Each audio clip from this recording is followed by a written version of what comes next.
Nasa part 3 na tayo. Ito yung part na ikakabit na natin ang bagong DE 6 kW inverter. Unahin muna nating ikabit ang mounting plate ng inverter. Sa panahon na to, ang lumang inverter na 3 kW 1 solar ay temporary ko munang binaba at kasalukuyang ginagamit pa rin sa pag-charge ng battery at pag-supply ng power sa buong bahay.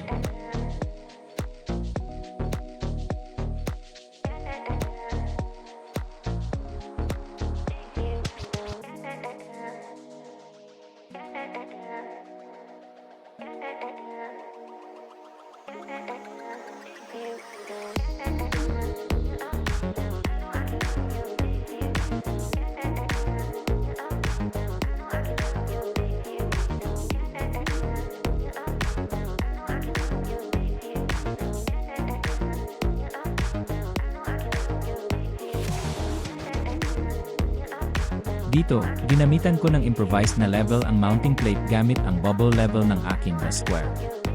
Para sakto talaga ang level ng plate. Napaka-importante na level ang inverter mo para walang magiging problema sa future.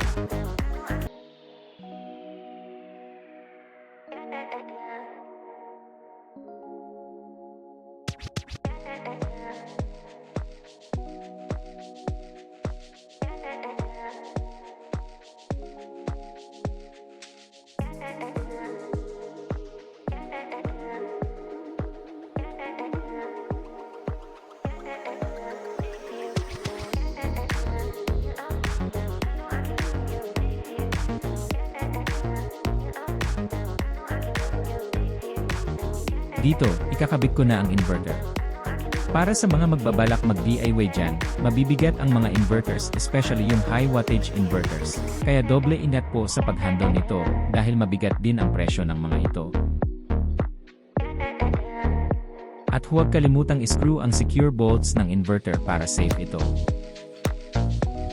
I-check din kung sapat ba ang distance sa gilid niya para maganda ang air circulation sa paligid ng inverter. Siguraduhin sumunod sa recommendations ng manufacturer para sa smooth operation ng kanilang produkto.